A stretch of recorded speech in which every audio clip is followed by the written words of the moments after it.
지난주에 휴가를 다녀오는데 고속도로에서 큰 비를 만났습니다.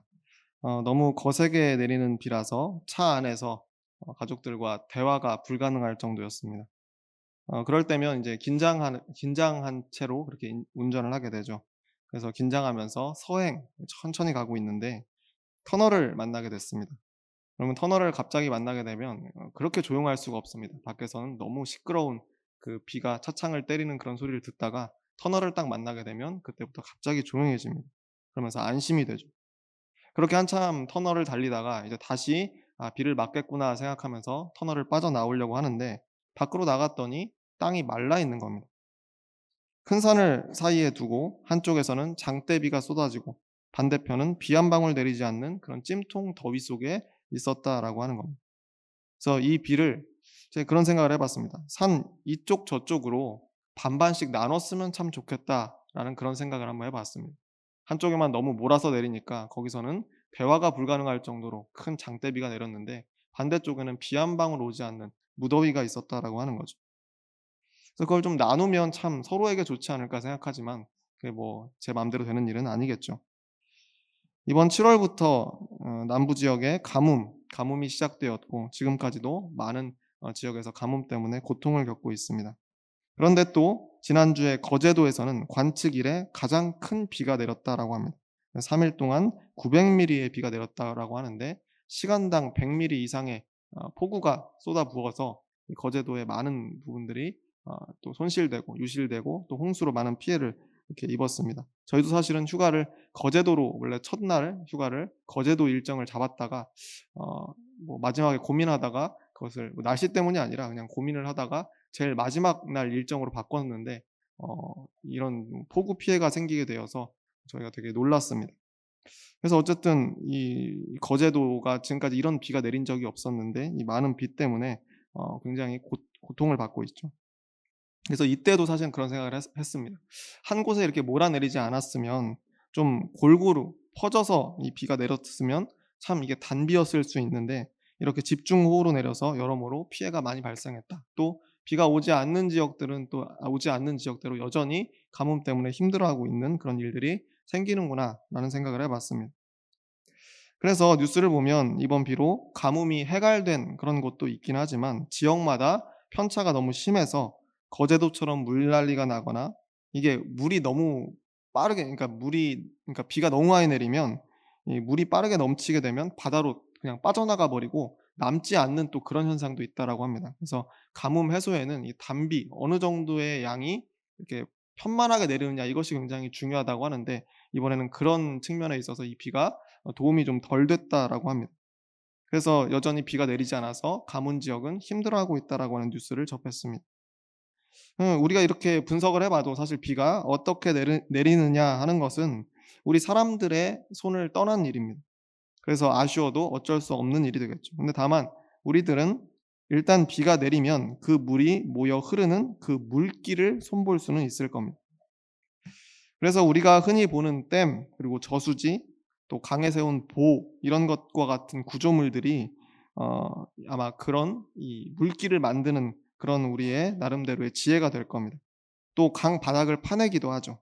그래서 그런 공사들이 그 물길을 손보는 일이 될 겁니다. 옛날 중국에 하나라가 있었죠. 근데 그 하나라의 신화 속에 등장하는 우왕이라고 하는 그런 인물이 있었습니다.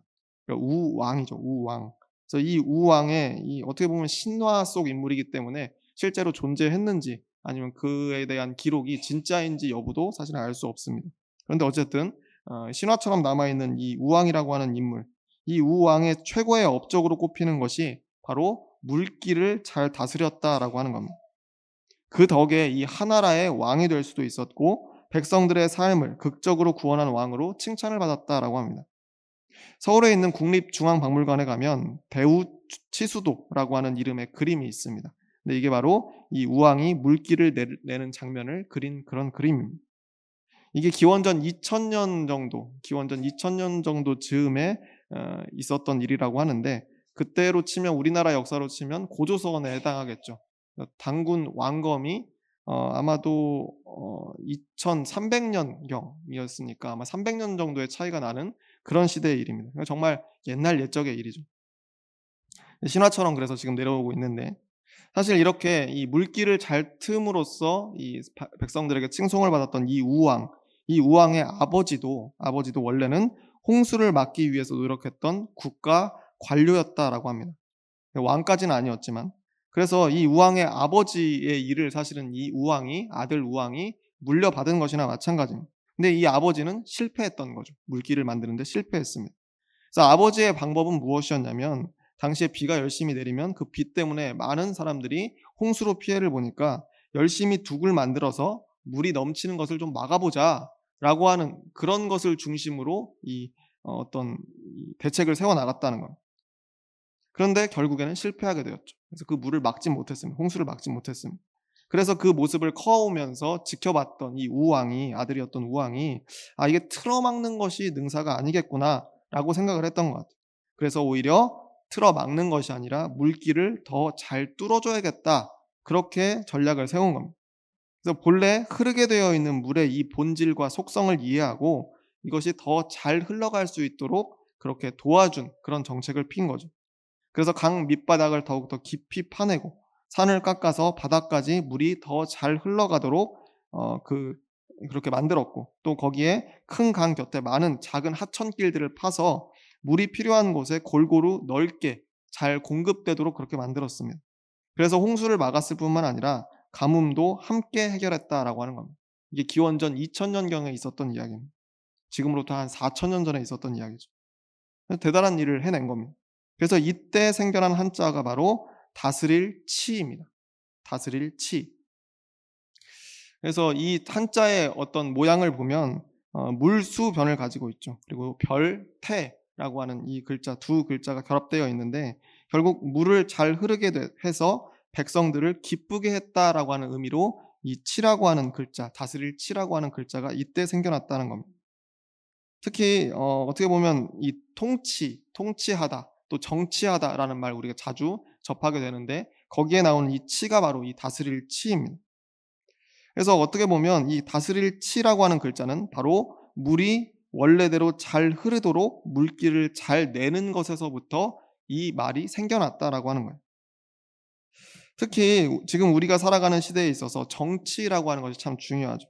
근데 정치가 중요한데, 흐르는 물이 더 잘 흘러갈 수 있도록 그렇게 정비하듯이 문제가 생겼다고 막아 세우고 격리하거나 제거하거나 하는 것이 아니라 차이와 갈등을 잘 조정해서 사회가 정의롭게 잘 흘러가도록 돕는 것이 정치의 제대로 된 원리다라고 하는 것을 이 이야기를 통해서 우리가 알 수 있습니다. 저는 그런데 그것이 신앙에 있어서도 마찬가지다라고 생각합니다. 우리가 인생 속에 만나는 여러 갈래의 물줄기들이 있습니다. 그 물줄기들을 막히지 않게 잘 흐르게 하는 원리, 그 원리가 우리 신앙인들에게도 그대로 적용된다는 겁니다. 다만 그 흐르는 방향이 결국에는 하나님께 닿도록 그 물길을 잘 터주는 것이 우리의 과제가 되겠죠. 이스라엘의 성왕으로 추앙받는 다윗이라고 하는 인물을 잘 아실 겁니다. 이 다윗 왕은 그런 의미에서 볼 때 자신의 인생 속 물줄기들이 하나님께로 흘러갈 수 있도록 물길을 잘 만들던 그런 사람이었습니다. 따져보면 다윗의 운명은 결코 녹록지가 않았습니다. 광야에서 양을 치던 목동에서부터 장군이 되고, 사울 왕의 시기로 또 질투로 쫓기는 세월을 보내다가 결국에는 왕의 자리에 오르게 되었습니다. 그래서 이제 다 고생이 끝났구나. 나의 파란만장한 이 모든 시절은 다 끝이 나고 이제는 왕으로서 이렇게 좀 안정적인 세월을 살아가겠구나라고 그렇게 생각했는데, 자신의 아들이었던 압살롬의 반역으로 또다시 도망자 신세로 예루살렘 왕궁으로부터 쫓겨나는 그런 상황에 놓이게 됩니다. 구약성서 사무엘하 15장 30절 말씀에 보면 당시에 다윗의 모습이 얼마나 비참했는지 거기에 기록이 되어 있습니다. 다윗이 감람산 길로 올라갈 때에 그의 머리를 그가 가리고 맨발로 울며 가고, 그와 함께 가는 모든 백성들도 각각 자기의 머리를 가리고 울며 올라가니라. 머리를 가린다라고 하는 것은 수치스럽다라고 하는 마음을 표현하는 것이고, 맨발로 걷는 것은 깊은 슬픔을 나타내는 겁니다. 그러니까 이스라엘 왕으로서 자신의 아들에게, 다른 숙적이 아니라 자신의 아들에게 쫓겨서 도망하는 신세가 되었다라고 하는 것이 얼마나 부끄러운가 하는 것을 이 말씀을 통해서 우리가 짐작할 수 있습니다. 그리고 이때에는 이미 많은 사람들이 다윗에게서 마음이 떠났습니다. 백성들이 다윗을 지지하지 않았어요. 이미 다윗의 아들인 압살롬에게 마음이 기울어 있었습니다.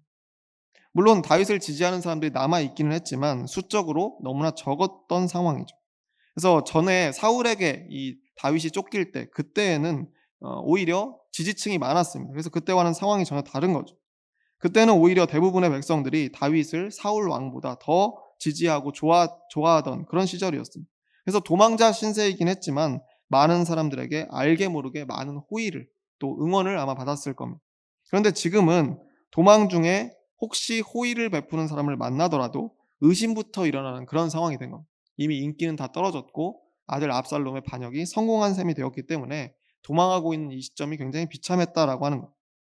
아마 그래서 다윗과 그를 따르고 있는 몇 안 되는 이 신하들, 이 무리들은 절망감에 더해서 두려움과 의심 이런 것들 때문에 극도의 스트레스를 아마 받고 있었을 겁니다. 누가 조금만 우리에게 잘해주면 잘해주는 대로 의심이 가고 또 우리에게 조금만 눈을 흘겨도 저 사람들이 마음속에 무슨 마음을 품고 있는지 우리를 해하려고 하는 것은 아닌지 그런 아마 스트레스에 시달리고 있었을 겁니다. 그러면서 계속 도망자 생활을 하고 있었던 거예요. 그러던 중에 예루살렘 동쪽에 있던 바후림이라고 하는 곳을 지나고 있는데 한 사람이 갑자기 달려 나옵니다. 그러면서 다윗에게 대놓고 욕을 퍼부으면서 저주하기 시작했다는 것. 그게 바로 시므이라고 하는 이름의 사람이었습니다. 이 시므이라고 하는 사람은 사울 왕의 친척이었죠. 그러니까 사울 왕을 결국 무너뜨리고 결국 그 뒤를 이은 것이 다윗이었기 때문에 어떻게 보면 두 가문은 원수와 같은 가문 아니겠습니까? 그래서 지금 다윗이 어려움을 겪고 있을 때 그 소식을 듣고 이 시므이라고 하는 사울의 이 친척되는 사람이 이 마을에서 달려 나와서 이때다 싶으니까 그것을 앞에 달려 나와서 저주하고 욕을 퍼붓고 그러면서 이 다윗을 욕하고 있었다라는 거예요. 그래서 사무엘하 16장 5절 말씀에 이렇게 기록되어 있습니다. 다윗 왕이 바울임의 이름에 거기서 사울의 친족한 사람이 나오니 게라의 아들이요 이름은 시므이라. 그가 나오면서 계속하여 저주하고 또 6절 상반절에 보면 또 다윗과 다윗 왕의 모든 신하들을 향하여 돌을 던지니라고 되어 있습니다. 사울 집안 사람이니까 다윗과는 원수가 되는 것이 맞기는 합니다. 그런데 그렇다고 이렇게 대놓고 지금 왕이잖아요. 근데 왕 앞에 욕설을 퍼붓고 있는데 그냥 지나칠 수 있겠습니까? 그것도 지금 다윗과 이 신하들이 매우 예민한 상황이라고 제가 말씀을 드렸잖아요. 그래서 왕의 충직한 신하이자 다윗의 조카였던 아비새 장군이 나옵니다. 그래서 가던 길을 멈추고 그를 당장에 칼로 쳐야겠다라고 이렇게 마음을 먹은 거죠. 그래서 이어지는 사무엘하 16장 9절 말씀에 이렇게 되어 있습니다. 스루야의 아들 아비새가 왕께 여짜오되 이 죽은 개가 어찌 내 주 왕을 저주하리이까 청하건대 내가 건너가서 그의 머리를 베게 하소서 하니라고 되어 있습니다. 장군의 입장에서는 또 왕의 신하의 입장에서는 어떻게 보면 당연한 행동이 되겠죠. 반역 때문에 지금 몸을 피해서 도망가고 있기는 하지만 다윗은 아직 이스라엘의 정식 왕이었습니다. 그런데 그 면전에서 돌을 던지면서 욕을 해대는 이 사람을 왕의 신하로서 어떻게 그냥 둘 수가 있겠습니까? 사실 이 상황은 신하가 없었다라고 하더라도 다윗이 직접 나서서 그렇게 몸을 던져서라도 제지를 해야 되는 그런 상황이었습니다. 왜냐하면 자신을 향해 계속해서 비난이 쏟아지고 있는데 그걸 다른 사람들이 다 듣고 있잖아요. 그래서 이 비난을 빨리 저지하고 백성들이 다윗이 완전히 힘을 잃었다라고 그렇게 생각하지 않도록 재빨리 저 시므이라고 하는 사람의 입을 틀어 막아야 되는 그런 상황이었다는 거예요. 그런데 다윗은 아비새 장군과 부하들에게 이렇게 말하고 있습니다. 오늘 본문인 사무엘하 16장 11절 말씀입니다. 또 다윗이 아비새와 모든 신하들에게 이르되 내 몸에서 난 아들도 내 생명을 해하려 하거든 하물며 이 베냐민 사람이랴 여호와께서 그에게 명령하신 것이니 그가 저주하게 버려두라. 그가 저주하게 버려두라. 여기서 버려두라라고 하는 이 말의 히브리어 원래 뜻은 막지 말고 그냥 둬라라고 하는 그런 의미입니다. 사울의 친척인 저 시므이라고 하는 저 사람의 저주와 행패를 막지 말고 그냥 둬라. 그냥 흘러가게 둬라. 내 아들도 내 생명을 해하려 하는 판에 하물며 나를 원수로 보는 이 사울 집안 사람들 입장에서는 저렇게 욕하고 돌 던지는 게 당연한 건 아니겠느냐? 그냥 하고 싶은 대로 하도록 내버려 둬라. 이렇게 말했다는 거예요. 다윗은 어떤 마음에서 이런 말을 했을까요? 그저 이 성심이 매우 착한 그런 성군이어서 그랬을까요? 착한 사람이어서? 아니면 아들이었던 압살롬의 반역에 너무 충격이 커서 '아 이거 내가 뭐 살아봐야 뭐하냐. 부질없다. 내가 욕 좀 들으면 어떠냐. 아들도 나를 욕하는데 뭐 이제 다 부질없다.' 싶어서 포기하는 심정을 가지고 이렇게 말했겠습니까? 다음 이어지는 말씀을 보면 왜 다윗이 "그대로 두라."라고 했는지, 그렇게 명령했는지 알 수가 있습니다. 12절 상반절 말씀인데 이렇게 되어 있습니다. "혹시 여호와께서 나의 원통함을 감찰하시리니." 여호와께서 나의 원통함을 감찰하시리니. 여기 앞에 맨 앞에 붙은 혹시라고 하는 이 두 글자는 잠시 지워 두셔도 좋습니다. 이건 사실은 뒤에 이어지는 문장에 대한 혹시이지 이 앞에 문장에 대한 혹시가 아니기 때문에 그렇습니다. 문법적으로 그렇습니다. 그래서 이건 '혹시 감찰하실지도 모른다.' 이런 의미가 아니고 여호와께서는 반드시 나의 원통함을 보고 계신다라고 하는 확신을 여기서 이야기하고 있는 거예요. 다시 말해서 내가 처한 이 모든 상황을 하나님께서 보고 계신다라고 하는 강한 확신과 믿음이 다윗에게 있었다라고 하는 겁니다. 그래서 다윗은 사울의 친척이었던 시므이가 달려나와서 욕하고 저주하고 돌을 던지는 그런 행패를 당하면서도 그냥 둬라라고 그렇게 이야기할 수 있었던 겁니다. 이 모든 상황을 내가 스스로 통제하거나 막아야지라고 그렇게 생각하지 않았습니다. 물론 눈앞에서 위협도 받고 저주를 듣는데 이 다윗의 마음이 좋을 리는 없었겠죠. 그런데 그 모든 억울함과 아픈 마음을 다윗은 다 하나님께로 흘려보내는 데 집중했다라고 하는 겁니다. 그러면 어떻게 되겠습니까? 이어지는 12절 하반절 말씀에 다윗은 이렇게 이야기합니다. 오늘 그 저주 때문에 여호와께서 선으로 내게 갚아주시리라 하고 라고 되어 있습니다. 아까 잠깐 지어두었던 그 혹시가 바로 여기에 들어가는 게 맞습니다. 오늘 그 저주 때문에 여호와께서 혹시 선으로 내게 갚아주시리라 하고. 나를 향한 그 저주와 비난과 욕설이 결국 하나님께로 흘러가면 혹시 하나님께서 나를 불쌍히 여기셔서 다시 나에게 구원을 주실지도 모른다. 이렇게 지금 다윗이 말하고 있는 겁니다. 자신을 향한 비판이 거세고 그로 인해 마음이 아플 때 다윗은 그 모든 부정적인 인생의 물줄기들을 막아 세우려고 하는 것이 아니라 오히려 하나님께로 흘러가도록 내버려 두고 있습니다. 그러면 하나님께서 혹시, 이건 겸손함을 담아 표현하는 거죠. 이런 아픔을 겪는 나를 혹시 불쌍히 여기셔서 선하게 갚아주실지 모른다. 이것이 바로 다윗의 믿음이면서 동시에 하나님께서 신앙인에게 주시는 지혜가 아닐까라고 저는 생각을 합니다. 시편 38편 8절과 9절 말씀에 다윗의 이런 시가 기록되어 있습니다. 내가 피곤하고 심히 상하였음에 마음이 불안하여 신음하나이다. 주여 나의 모든 소원이 주 앞에 있사오며 나의 탄식이 주 앞에 감추이지 아니하나이다. 그리고 이어서 시편 55편 22절에도 보면 다윗의 이런 시가 기록되어 있습니다. 내 짐을 여호와께 맡기라. 그가 너를 붙드시고 의인의 요동함을 영원히 허락하지 아니하시리로다. 내 짐을 여호와께 맡기라.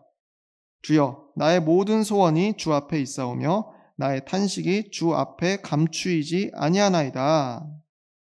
다윗은 자신의 인생 속에서 만나는 마음 아픈 일들, 그리고 두려운 일들, 그로 인해 생기는 불안과 절망과 슬픔의 모든 감정들을 내게 오지 못하도록 애써 벽을 막아서 세워두거나 버티는 그런 인생을 산 것이 아니라는 거예요. 오히려 그것들이 하나님께 흘러갈 수 있도록 물길을 열어두었다라고 하는 거죠.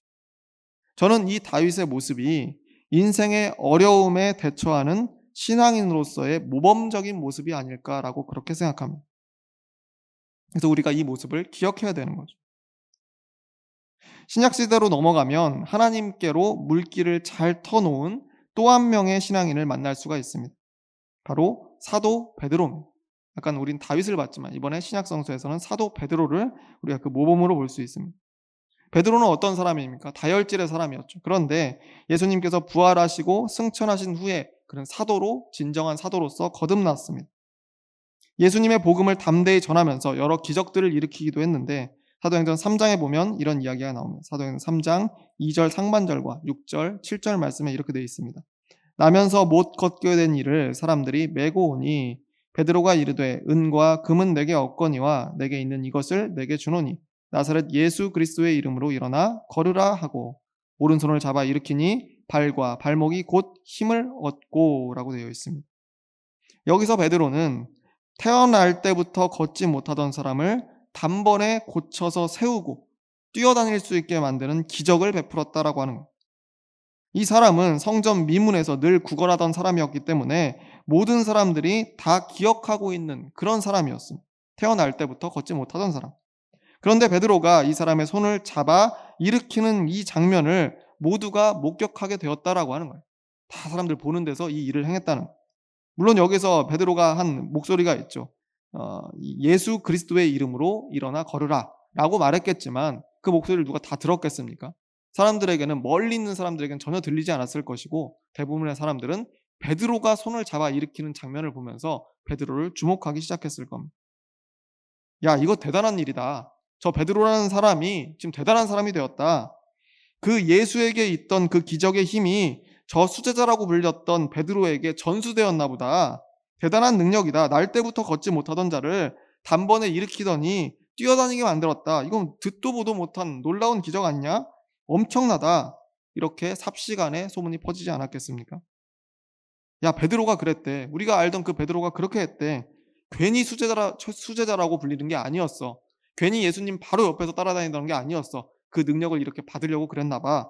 라고 하는 그런 소문들이 퍼졌다는 거예요.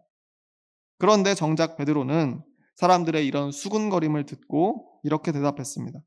오늘 두 번째 본문인 사도행전 3장 12절과 16절 말씀인데 이렇게 되어 있습니다.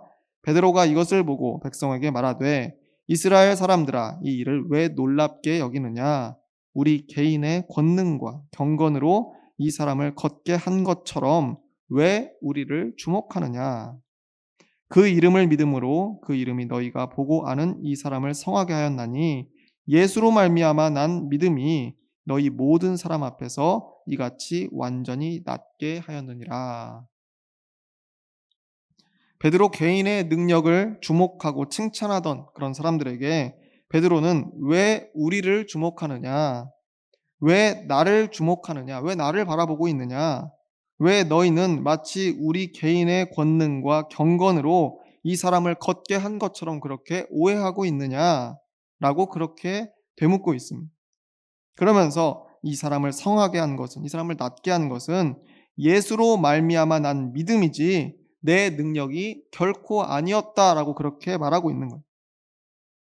아까 다윗이 자신의 고난 가운데서 경험했던 부정적인 물줄기를 하나님께로 흐르도록 했다라고 한다면 여기 베드로는 자신에게 돌아오는 칭찬, 감사, 좋은 평가와 기대 이런 긍정적인 물줄기를 자기 자신이 아니라 하나님께 흐르도록 그렇게 만든 사람이었다는 거예요. 이것은 나를 주목할 일이 아니다. 내가 해낸 것이 아니다. 하나님께서 예수 그리스도를 통해서 하신 일이다. 긍정적인 물줄기를 내 두 팔 안에 가두고 만끽하는 것이 아니라 한 걸음 비켜서서 그 모든 찬사가 하나님께 흘러가도록 내버려 뒀다라고 하는 겁니다. 사실 현실적으로 보면 베드로에게 이보다 더 좋은 기회가 어디 있었겠습니까? 예수님께서 부활 승천하셨다라고 하지만 그것은 제자들에게 알려진 일이고 대부분의 사람들은 예수라고 하는 인물이 형장의 이슬로 사라졌구나라고 그렇게 알고 있었습니다. 그때 자신을 통해 나타나는 이 치유의 기적 사건은 베드로에게는 완벽한 기회 아니겠습니까? 이 베드로라고 하는 이름을 다시 알리고 예수의 수제자로서의 명성을 더 높이면 전도에도 훨씬 도움이 되지 않았겠어요? 그런데 베드로는 모든 찬사와 영광이 하나님께 흘러갈 수 있도록 그 물길을 터줬다는 겁니다. 그래서 하나님께서는 이후에 이 베드로를 통해서 더 큰 일들을 행하실 수 있었던 겁니다. 저는 오늘 본문을 통해서 다윗과 베드로를 통해 베드로에 대해서 묵상하면서 우리 인생의 많은 물줄기들을 하나님께 흐르도록 하는 것이 우리 신앙인들의 중요한 과제이면서 동시에 신앙의 성숙을 이룰 수 있는 원리구나라고 하는 그런 결론을 내리게 됐습니다. 다윗이 경험한 저주와 비난의 부정적 목소리들도, 그리고 베드로가 경험한 칭찬과 기대의 긍정적인 이야기들도 결국 다 하나님께로 흐르도록 물길을 터주는 것이 참 신앙인의 비결이다라고 하는 겁니다. 무슨 사람들은 인생을 살아가면서 삶의 여러 물줄기들을 막으려고만 노력합니다. 부정적인 것들은 벽을 세워서 오지 못하게 막아 세우려고 하고, 긍정적인 것들은 또 흘러가 버리지 못하게 내 것으로 막아서 가두려고 합니다. 그런데 오히려 본문 속 다윗과 베드로는 모든 것들이 하나님을 향해 그대로 흐를 수 있도록 마음을 비워냈다는 겁니다. 그것이 저주스러운 비난이어도, 억울한 모함이어도 하나님께서 알아주시리라 믿으면서 부정하거나 막아서지 않고 하나님께로 그저 흘려 보냈습니다. 반대로 나를 한껏 치켜 세우는 칭찬이 온다라고 할지라도, 성공할 절호의 기회가 있다라고 할지라도 내 것으로 막아 가두는 것이 아니라 하나님께 영광이 되도록 흘려 보냈던 베드로를 우리는 기억해야 됩니다. 그러니까 성숙한 신앙인이라고 한다면 우리들 각자의 인생에서 흐르고 있는 셀 수 없는 사건들과 그로 인해 느끼게 되는 희노애락의 모든 감정들이 그대로 하나님께 흐를 수 있도록 물길을 잘 열어줘야 될 것 같습니다. 류영선 작곡가의 노래 중에 힘내라 맑은 물이라고 하는 노래가 있습니다. 가사 일부를 소개해 드리겠습니다. 손이 시리면 따스히 만져주마. 추운 날이면 두 볼을 감싸주마. 너무 힘들거든 내게 기대오렴. 눈물 나거든 내 품에 안기렴. 냇물아 흘러 흘러 강으로 가거라. 맑은 물살 뒤척이며 강으로 가거라. 강물아 흘러 흘러 바다로 가거라. 맑은 물살 뒤척이며 바다로 가거라. 냇물이 넓은 강으로 그리고 바다로 흘러가도록 응원하는 그런 가사죠. 동시에 그 물이 어떤 물이든 간에 품어주고 안아주고 감싸줄 테니까 내게로 흘러오라 라고 이야기하는 그런 가사이기도 합니다. 제가 오래전부터 알던 노래이긴 했는데 이 말씀을 준비하면 다시 이 노래를 들어보니까 마치 하나님께서 이 작은 냇물들에게 하시는 말씀처럼 그렇게 들렸습니다. 하나님께서는 우리의 인생의 크고 작은 물줄기들이 하나님께로 흘러오기를 기다리고 계시는 분이십니다. 막고 가두어서 각자가 원하는 만큼만 흘려보내는 그런 것 말고 인생 전체를 흐르고 있는 그 물줄기들 그대로가 하나님께로 흘러가도록 우리의 인생의 물길을 넓게 틔우기를 바라고 계시는 겁니다. 바라기는 오늘 나눈 이 말씀을 통해서 우리 인생의 여러 물줄기들이 하나님께 잘 흘러갈 수 있도록 우리 마음과 영혼의 물길을 정비하시기를 바랍니다. 그래서 고난도 하나님께 맡기고 영광도 오직 하나님께 돌리는 그런 성숙한 신앙인들이 다 되시기를 주의 이름으로 축원합니다. 기도하겠습니다.